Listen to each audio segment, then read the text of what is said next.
Hello, Internet, Sir Mutton here, and well, we're in Frontier Mountains again, and there are trains, lots of trains. Right now, there's just one to our immediate right. It's not ours. None of the trains were ours. We got some power levelers, and a little something went awry, but whatever. We're gonna derail it here soon enough. But I can hear a Richie Truxillo song in my head, if that's how you pronounce his surname. I don't know. I never really could pronounce it correctly, but he does all those Everquest song videos. Has anyone seen my corpse? That kind of thing. And I can hear kind of a Johnny Cash, montage kind of going on. I hear that train coming around the bend. I ain't seen the zone line since I don't know when. Yeah, yep, that's pretty much us right now. I once shot a man in Kinos just to watch him die. And well, that's another story. But right now, we're trying to hold things together. It's kind of interesting looking in the background. You can see this just chaos just going all over the place. There's like 5 or 6 giants just rampaging left and right. You can kind of see them over there in the background. And they should be okay actually, because I helped with the power leveling a while ago while I was in Warslicks, and the guy is level. I think he's level 50 or so. So everything should be fine. But he's trying to help a troll friend, somebody who's a troll. No, their character is a race is a troll, and I think they're like my level or so. That's why they brought me on. I was like, oh, I get some free experience here for one night, and I get to help out. So yeah, they're kind of scrambling back there. You can kind of see them. Things aren't going too well. They have somebody else in my place. I think he's I don't know, probably a Shadow Knight. I'm not too sure, but yeah, it's not going too well. Our main tank here helps out here in a little bit, Targrin, and I would have, but I wasn't too sure what we were all doing, so I'm just kind of washing my hands of it right now. I'm just saying, I'm not a bad guy. It's not that I enjoy watching other people suffer. That's just I don't get off on that. Uh, I'm not a sadist, but well, it is still pretty interesting. It's very classic, to see trains, especially oh god, especially in such a large quantity. It's something else. This game really does throw you left hooks, and you can never really be too sure, even if you have a level 50 or even a level 60 at your side. As you can see there, I don't know, something really funny about watching these really out of shape giants just pummel people and run around, and I don't know. I never really enjoyed it in the past. If somebody got trained, I didn't really have some kind of sick, fascination with it, or but I could find the humor in it now. I can definitely find the humor there. But yeah, everything should be fine. I don't think anyone died, if I remember correctly. I might be wrong. I'm not too sure. Maybe there's a few deaths. These things happen. You can't secure everything in life. There is mortality even in games, unless you're in God mode. And I don't think EverQuest really had God mode, because GMs have also died. You always hear that one rare story here and there where a GM entered an arena and somebody got the best of him real quick. That is, I don't know. There's something really cool about that. It's like killing a god in this game, a deity. Um, everyone everyone is susceptible to death, and no one can beat pain and suffering in this game. And actually, just recently, I died to pain and suffering, not just from falling. I had a short fall not too long ago, and it was ridiculous. I died of pain and suffering from a very, very, very short fall. And, well, it was very rage-inducing, the moment, because I had a long corpse run. And it was in front of a lot of people, and yeah. Yeah, it was kind of embarrassing, but well, it's not classic unless you have some kind of pain and suffering moment. Actually, I haven't fallen through the earth yet, so that's on the list, I guess. You can't really have a classic experience without falling through the world. I remember the first time that happened to me, I didn't even know what to think. I was just absolutely baffled. I was, because you're there, you're floating, and there's a kind of a hang time. You're free falling for, I don't know, a few seconds, and you're going, well, what the hell just happened? And then you're dead. So yeah, that's how that goes. But yeah, here we go. We're helping them out just real quick towards the end of their train, and they didn't train us. They didn't really need to anyway, because you have a level 50 there. Everything should be pretty okay, but still, you gotta pay attention sometimes. sometimes Creamy, that's what his name is, goes AFK. So, you know, everything is not set in stone, and that is, that's just how this game goes. But yeah, we're continuing more of the same. Everything's going well. It was nice to have some fireworks in the background, some kind of chaos, because it was really early in the morning, and we were very close to dinging. I myself here am going to ding very soon, and our rogue is well on his way to dinging. We had to stay up a little extra because it was kind of like, well, we had you in a group, and we kind of want to see everyone have a happy ending, so to speak. I use that term loosely, and yeah, so everything's kind of just going along kind of smoothly. Everyone's trying to stay awake at the helm. We did have a few people almost pass out. You kind of have to do a few spell effects that make loud noises and whatnot to kind of see if the person's there and with you. But everything went pretty well. There were no mishaps, and yeah, that's how that goes. I am still using the two-hand blunt. I don't even think I brought my one-hand blunt weapons with me, and it probably would have been a good idea to switch out and just use hand-to-hand so I could at least get the combat skill up. But hindsight, that is my enemy, my arch nemesis. But well, we're still doing okay nonetheless, and you can't get too much two-hand blunt up because I believe those are the best weapons for monks in late game, other than the epic, which is hand-to-hand, I believe. So yeah, that's quite good. There is the Peacebringer and the T-Staff, and I believe they're about basically the same stats, except the T-Staff has a proc, which I'm not too sure what it is, but it's like 100 blows or 100 hits or something like that. I don't know. But yeah, we're hanging in there. We're doing good. And like I said, I'm gonna ding here soon enough. Level what is it? Level 32, I believe. I'm not too sure. I'll have to double check on that. Yeah, I think it's level 32. But yeah, I'm still in my Robodalnier here. That is going to change soon enough. But until then, I'm going to be looking like a kiwi or some kind of tropical fruit.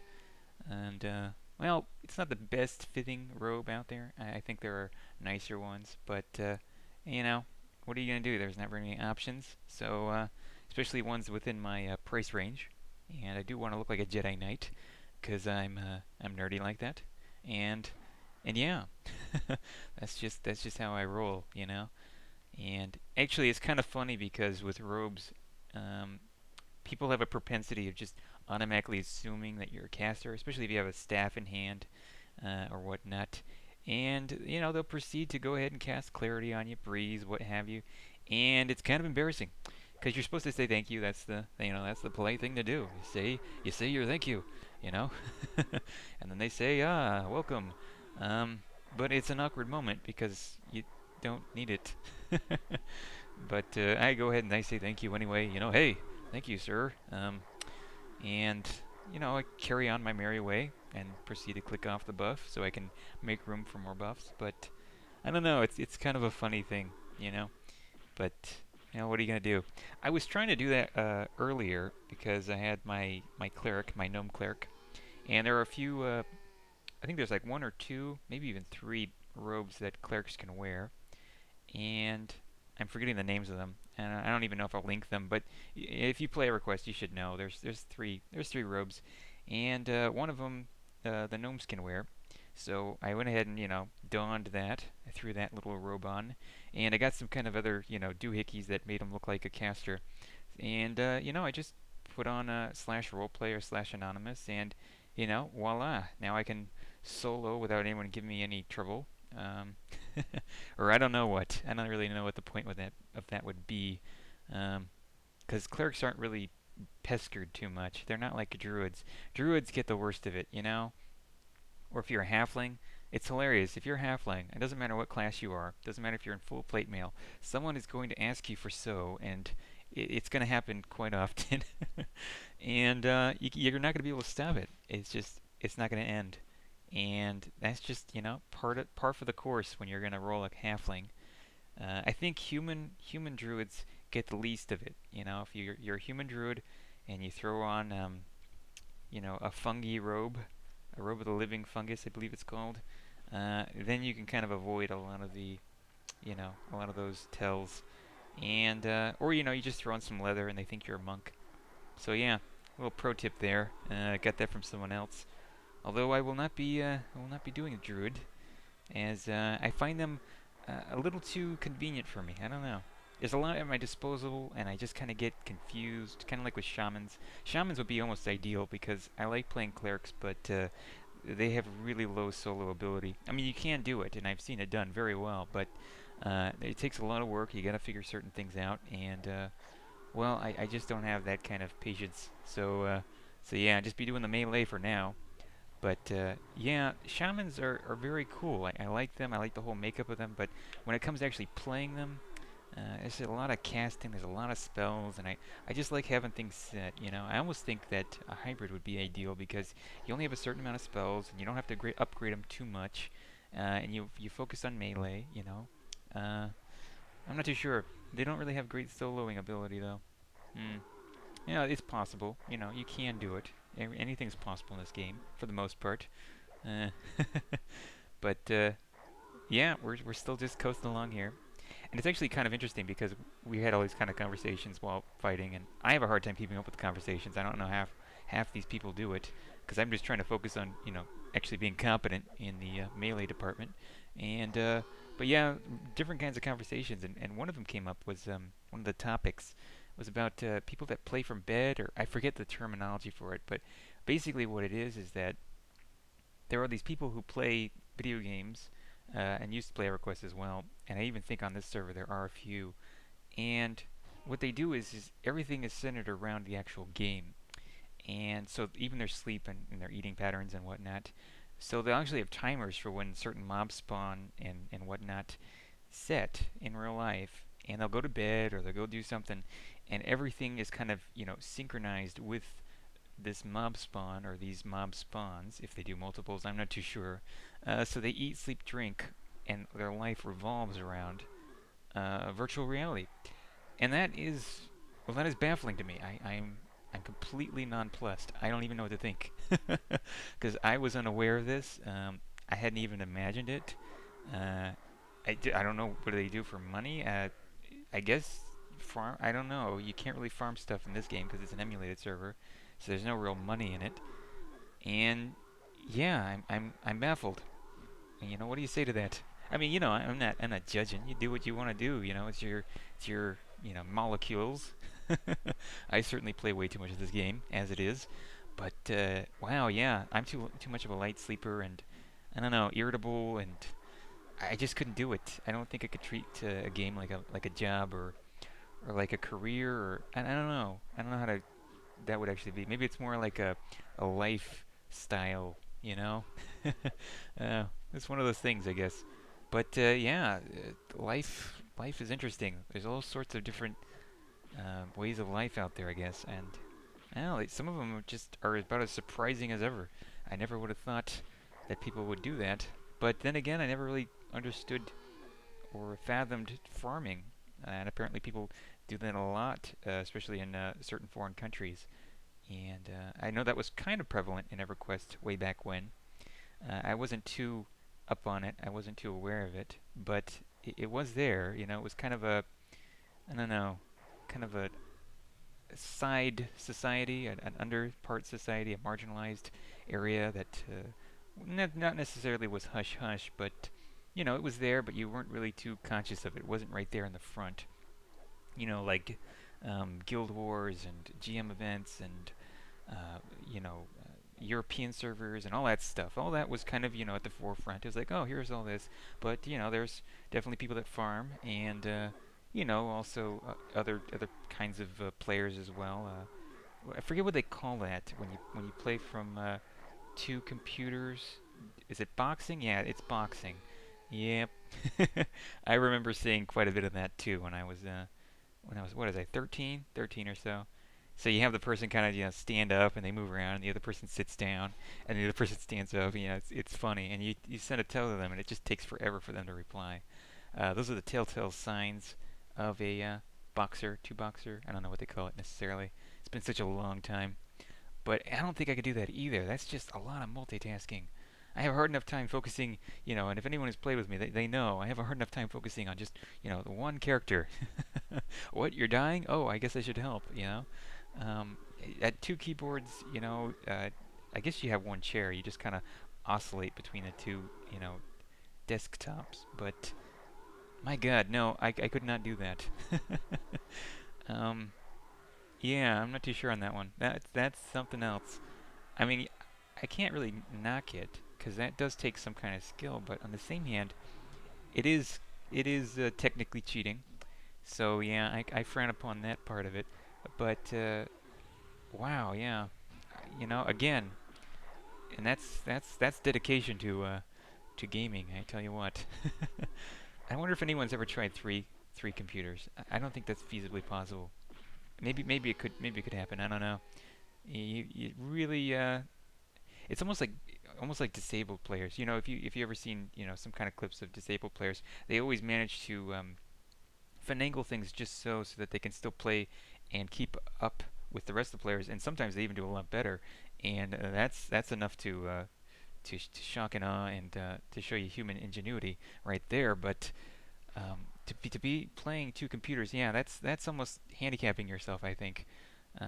Unless you're soloing, and that's why a lot of people do it because they don't want to look for groups and stuff. And I find actually looking for groups is pretty easy on the server, and a lot easier than when it used to be. Maybe because I'm just more willing to group up. I don't know.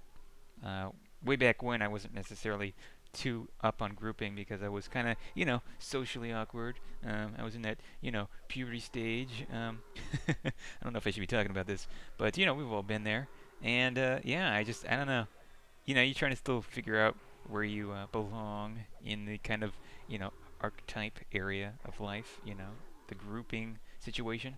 And I don't know. I guess I was trying to be the lone wolf, or I don't know what I was doing. I did group occasionally, but it just didn't really work out to me too for me too much. Bleh. I can speak English. Um, I think what happened was actually I got pretty daunted about level 18, and I started thinking that well, I just can't hack it, and maybe I was onto something, but well, probably would have been better to go ahead and just try. You can fail. That's part of life. You go out there and you do your best, and you regroup if things go wrong. That's basically how it goes. But I guess I'm making up for lost time now with all this grouping, and yeah, and even when I'm not grouping, I usually duo. But I guess you can solo as a monk. I've been doing a little bit of it.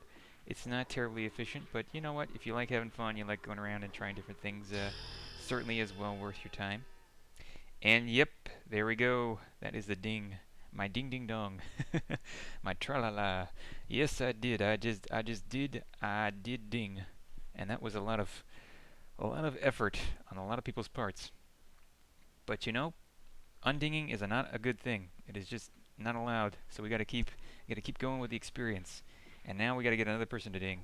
And I think actually quite a few people leveled up here. I don't think I got enough footage. This says the guy with three parts that go on past 15 minutes. Um, but yeah, I didn't get all the footage that was of everyone's successions and the loot and whatnot. We did not get a forced loop to drop, by the way. Just throwing that one out there. I kept an eye on this rogue here, make sure he didn't pickpocket. I do read I do read the main chat quite a lot. I keep a close eye on it. But yeah, we didn't get a forced loop to drop, and what gives? But these things happen. So yeah, we did get some vendor loot, and our druid here is going to go ahead and gate out and sell the stuff, and then come back and split it even. I got 60 platinum out of the deal, plus 100 gold, so yeah, 70 platinum, and then some change, which I then proceeded to destroy because it's not advantageous. I I do not like getting hit a lot. Some people like getting hit in the face. I'm just not one of those people. So yeah. Yeah, onwards and upwards. That's the only direction we have to go. And as you can see, our troll friends are link dead.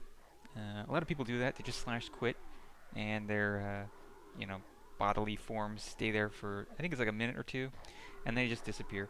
And that's apparently a trick you can do if you run into some kind of snag on your monk.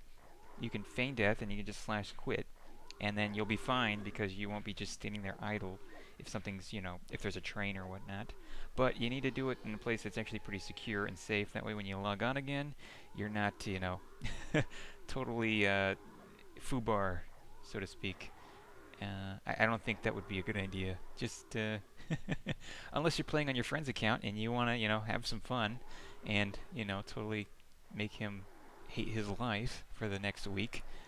But yeah, I don't do that to people. I'm not that sadistic. I'm more on the edge of masochism, really, self-deprecation, that kind of thing. But yeah, that's about it now for Frontier Mountains. I think I've babbled and rambled on quite a bit. We did quite well, all in all. Everything went well, and well, we didn't die. And I think I've said well enough. How many times can you say well in one sentence? So yeah, as you can see, our rogue just dinged there a few seconds ago, and everything is pretty much in order. Well, we've put a lot of hours into this. It's in the wee hours of the morning, and it's time to bow out. And of course, I have to jinx everything and say, hey, no deaths. And so that pretty much just seals the deal. It's like, yep, all right, gloves are coming off. It's time to just get out of here. So that's exactly what we're gonna do. We've had a good group, had a good game, and we want to end on a high note, on the up and up. So yeah, about time to skedaddle and get out of here. Up next, we're going to have some Mistmore footage, and we're going to have a few repeat group members that get together there. I believe it's just the next night, so that is going to be fun. So until then, take care and watch out for those trains.